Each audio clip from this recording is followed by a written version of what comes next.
안녕하세요. 코인한 입입니다. 미국 정부의 돈이 바닥나는 날이 정말로 다가오고 있습니다. 6월 1일까지 부채 한도를 올리지 못하면 미국은 역사상 처음으로 디폴트, 즉 채무불이행 사태를 맞이할 수 있다는 경고가 쏟아지고 있는데요. 이번 영상 끝까지 보시면 이 사태가 단순한 미국 정치 문제가 아니라 비트코인과 암호화폐 시장 전체에 어떤 신호를 주는지, 그리고 왜 지금 우리가 자산 분산을 다시 생각해봐야 하는지를 이해하게 되실 겁니다. 지금 미국의 국가부채는 31조 4천억 달러, 세금 수입만으로는 감당할 수 없어 국채를 발행해 돈을 빌려왔지만 이제 그마저도 부채 한도에 막혀버렸습니다. 즉 더 이상 빌릴 수 없고 지출도 막히는 거죠. 재무장관 제닛 옐런은 6월 1일부로 자금이 바닥날 수 있다고 경고했습니다.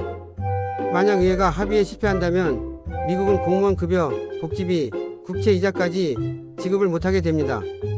이런 상황에서 우리가 고려해야 할 시나리오는 두 가지입니다. 첫째, 전면적 디폴트입니다. 미국이 국채 이자나 원금을 못 갚게 되면 전 세계 금융 시스템이 충격을 받습니다.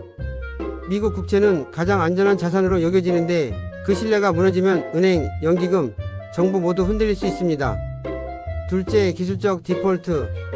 일시적으로 상환이 지연되는 상황인데 실제 1979년에도 유사한 일이 있었죠. 당시 단순한 기술 문제로 일부 이자가 늦게 지급됐지만 금리는 급등하고 정부는 막대한 손해를 입었습니다. 그렇다면 이 모든 혼란 속에서 비트코인은 어떤 역할을 하게 될까요? 일단 초기에는 부정적 영향을 피할 수 없습니다.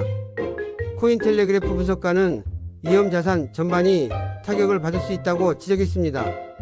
특히 USDC 같은 스테이블 코인은 미국 국채를 담보로 하기 때문에 가치 연동이 무너질 수도 있습니다. 그럼에도 불구하고 비트코인은 다시 주목받고 있습니다. 블룸버그 설문조사에 따르면 많은 투자자들이 디폴트 위기 속에서도 비트코인을 안전자산으로 꼽았고, 그 이유는 발행량이 2100만 개로 고정되어 있으며 정부나 중앙은행이 통제 밖에 있는 자산이기 때문입니다. 그래서 디지털 골드라 불리는 거죠. 또한 지금 세계는 디달러라이제이션, 즉 달러 중심 질서를 탈피하려는 움직임이 커지고 있습니다.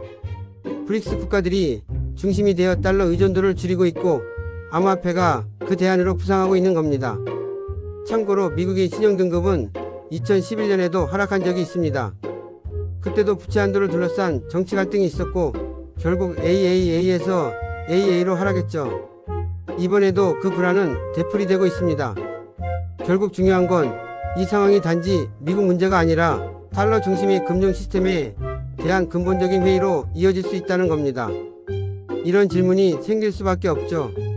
내 돈을 어디에 둬야 안전할까? 그 질문에 대한 해답 중 하나가 바로 비트코인일 수 있습니다.